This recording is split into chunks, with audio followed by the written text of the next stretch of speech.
Okay, so in this video we're going to look at well, something that people usually take for granted, just the addition of integers. In other words, adding two or more straightforward numbers.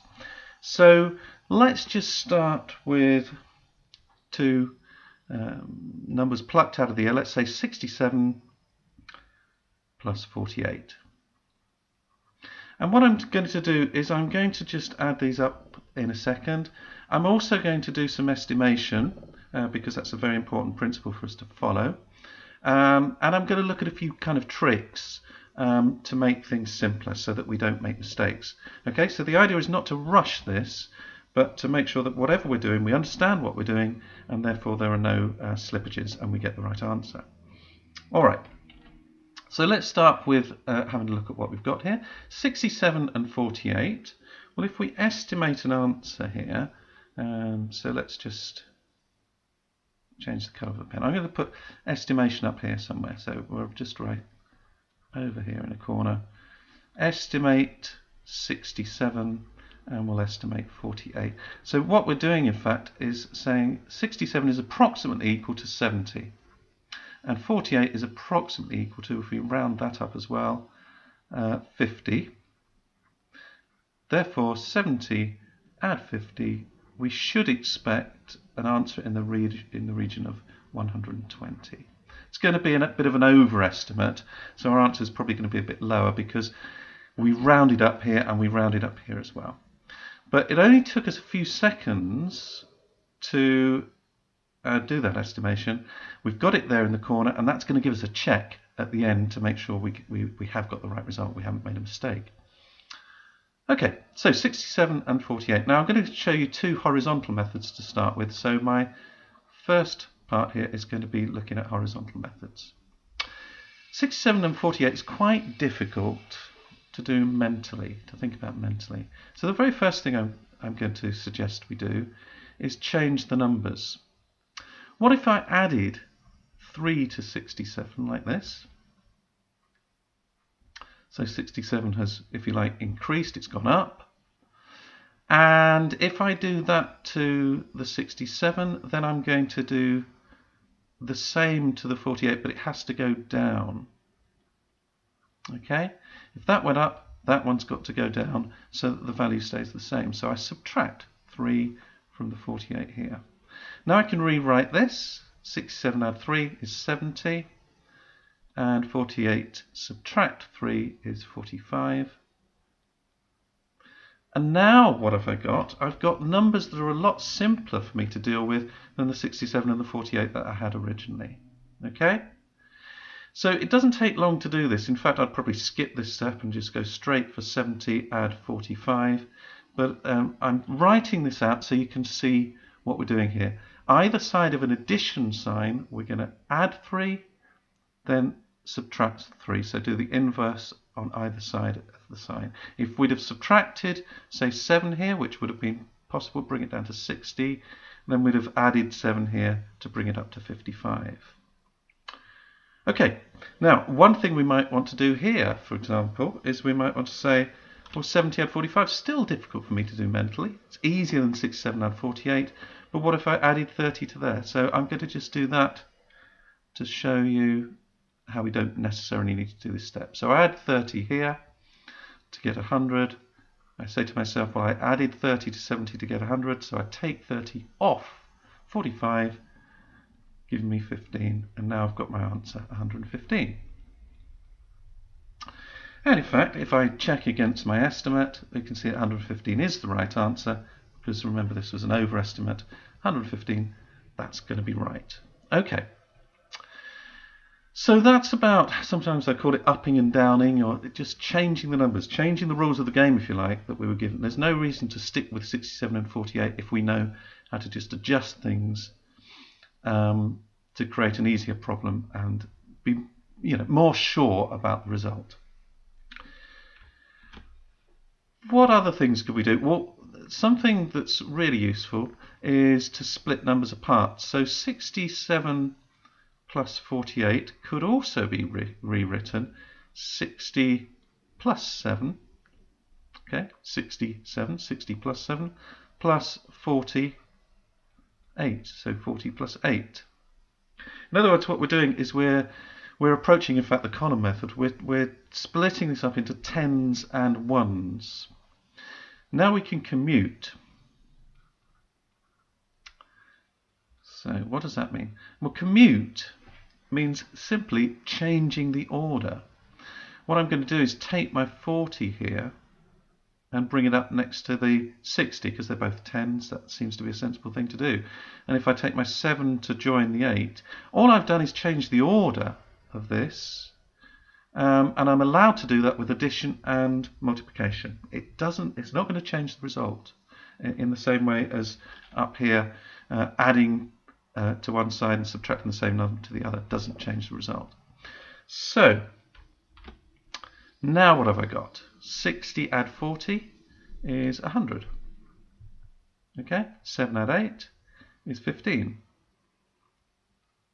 And so again, I've got 115.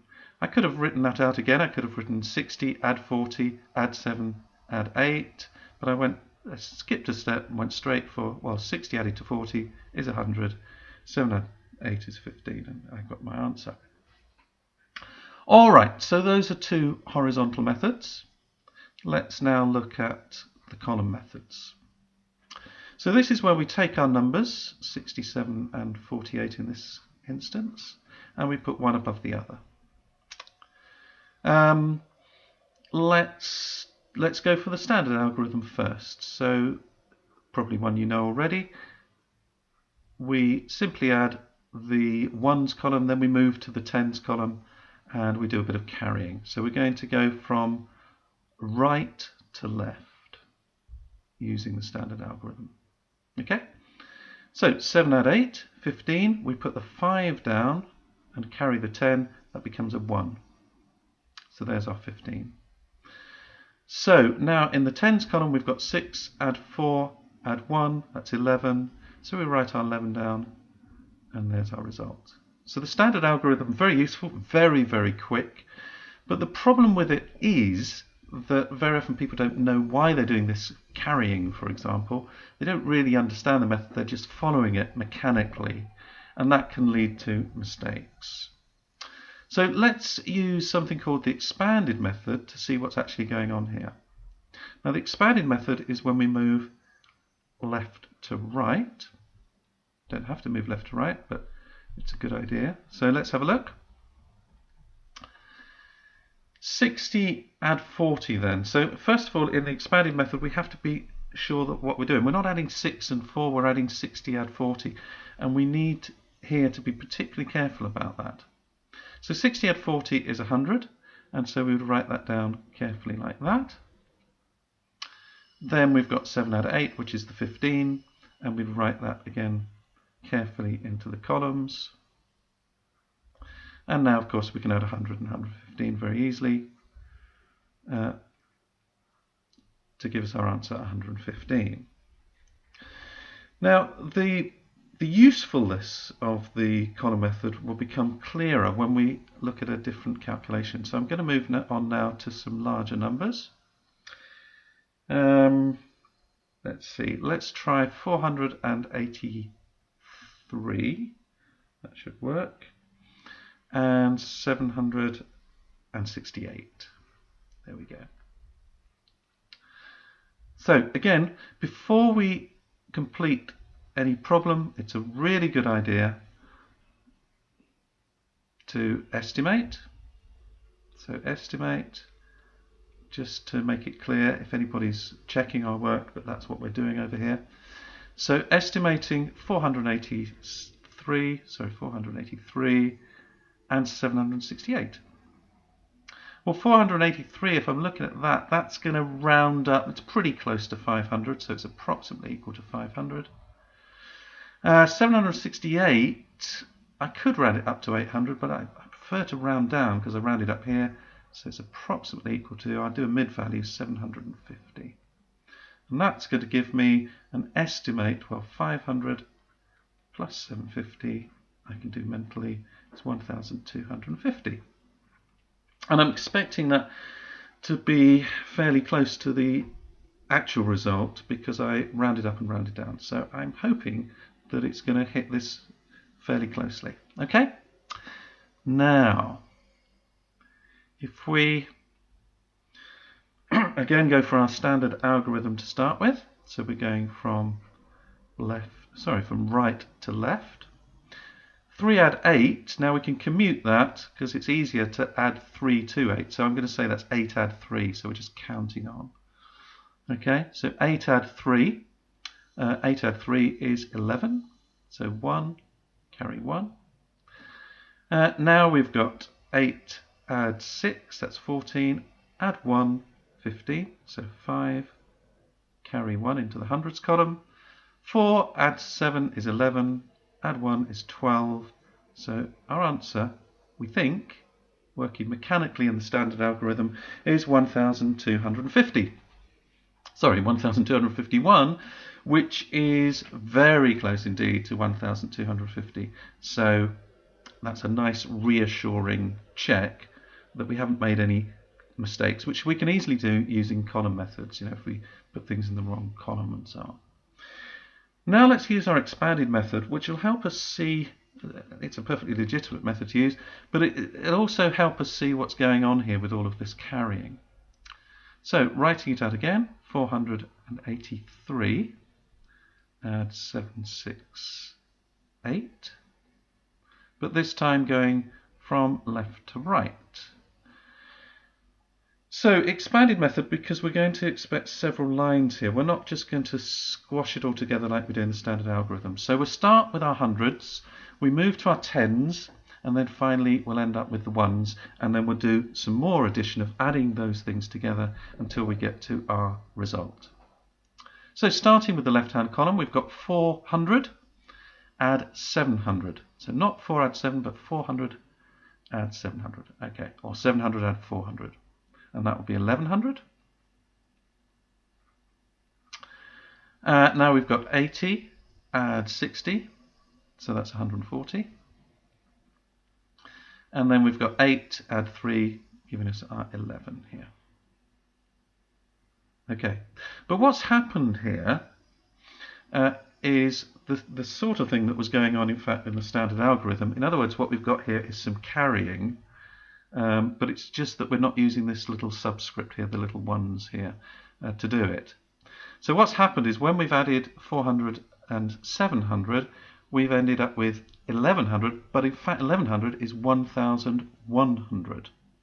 So I'm going to rewrite this again as 1100. Okay, let's just bracket that so we can see that clearly. So that's that line there. Okay, that one there. Now we're going to look at this line here. Well, that's 100 and 40. So we're separating out the 100 and the 40. So that's that line there has gone to here. And now finally we've got the 11. Again, there's a bit of carrying going on here. This was the carrying that happened here. The 8 add 3 has taken it above 9, so we've got 10, add 1, 11, so we've got 1 10 and a 1, so we say that's a 10 and a 1. So that's the expanded method. And now if we add those together, we can do it. We've run out of room to go vertically, so we'll go horizontally here. We've got 1000. Okay, now we've got 100 and 100, so we've got 200s. 200. Now we've got a 40 and a 10, so we've got 50. And we've just got 1. We've got a 1. Okay, and again, I'm just going to go horizontally here. We've got 1251, 1251.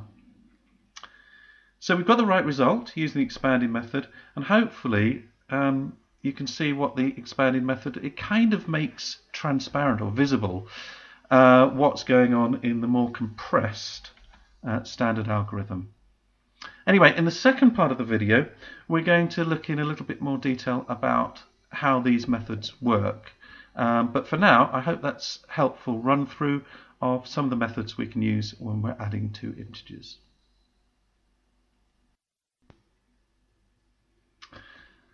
Okay, so I've just brought up some pictures here to show in the second part of this video what we're doing when we're dealing with addition of two or more integers. So before I explain these pictures, let's just write down some more numbers. So I'm thinking of something like, let's just have, I don't know, 2, 4, 8, 3. So I'm spreading out now 2,483. Okay, and if we add to that 4,000, let's have a big number, 947. And of course what I've done here is I've put them under these pictures here, okay, to show what we've actually got here without actually sort of naming them. So visually to show that here are the ones, okay, we can represent these. These in fact are Dean's blocks, which are used in primary schools and some secondary schools to explain the place value system. Okay, so in this place, in the ones column here, everything is everything are ones. So there are 3 ones, this means, and this means 7 ones. So we're adding 3 ones and 7 ones. Here, then we've got the tens. So we've got 8 tens, 4 tens, and here we've got 4 hundreds. So they're 10 by 10 blocks here. So they're 100 blocks. So we've got 4 hundreds and 9 hundreds added together, and of course we've got thousands in this column here. So we've got 2,000 and 4,000. Now I know I've been a bit pedantic, but it's useful spelling it out like that because you can see what's going on when we start to do our addition. So we're going to go from right to left using the standard algorithm again. So we've got 7 ones, add 3 ones. It's easier to think about it like that because counting on is something natural to us. So 7, add 3, and we get 10. But I'm going to write it out in longhand because 3 here actually represents 3 ones. So it's 3 times 1 plus 7 times 1. Okay? Which of course equals 10 times 1. 10 ones. And what we do when we've got anything more than 9, because we've got a base 10 numbering system, we bring it over, we carry it over into the tens column here. Okay? Now what have we got here? Well, we've got 8 tens, so we've got 8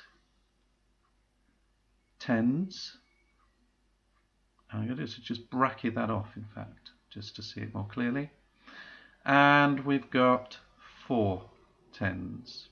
We don't actually need the multiplication sign, but I'm going to keep it in because people are used to it. Okay? Now, how many tens have we got then? Well, we've got 12 tens because we've got 8 here and we've got 4 here, so equals 12 tens. Let's leave the multiplication sign out so you get used to that. You can use a dot, in fact. So we'll just put a dot in, which means exactly the same thing as the multiplication sign. So 12 tens. But of course we know that 12 tens is 120, but 12 tens can be rewritten 10 tens. Okay, leave a dot out this time. And 2 tens. So that's why we leave the 2 in the column here. And we can bring these over because 10 tens are 100, okay, plus the 2 tens. So again, that 100 can go over into this column here, all right, and now what have we got? We've got 400, 900, and we'd have to carry this as well. We forgot, in fact, didn't we? I think we forgot to... Yeah, we did. We forgot to carry this one here. So in fact, we'd have to add, what was it, 1 times 10. So there we go. So we'd have 100 plus 3 tens. There we go. That's corrected that. Okay, but we've carried over 100 here. So now we've got 400s plus, let's do it without the multiplication sign, okay, because I mean, one reason for dropping the multiplication sign is just because it takes up quite a bit of room. Okay, so let's go back to this. So let's spread it out. So we've got 4 hundreds, 4 times 100, plus 9 hundreds, plus the 100 that we carried here. So if we can just write 100. There we go. And so we got 13 and another one, so we could put a 1 in front there, might make it clearer. We've got 1400. 1400s. Okay, so we can rewrite that as 10 hundreds plus 4 hundreds. I'm going to write quite small now to squeeze all this in. And so that 10 hundredths is, of course, 1,000 plus the 400, and that 1,000 will come over here. Now we've got 2,000 plus, I'm going to have to write this underneath now, 4,000 plus our 1,000, whoops, gives us 2, 4, that's 6, add 1, 7,000. 7,000, 7 times 1,000. And so if we've got 7,000 there, that's our 7 in the thousands column. If we've got a 4 here, that's our 4 in the hundreds column. We had 3 in the tens column, and we had no ones left over here because we carried all of them across into our tens column. So our answer in this weird expanded form here is 7,430. But the reason for doing this is not to get the answer, but to show you actually what's going on. I hope it's helpful to see what we're actually doing when we're expanding. What we could say is that the numbers that we write down almost without thinking are in fact much more complicated than we think. So this is shorthand for what we've got here in this expanded version down here. And what we call these, in fact, are polynomials. When we come to algebra later on in this course, you'll be able to see that more clearly. But for the moment, I hope this has made what we're doing a little bit clearer.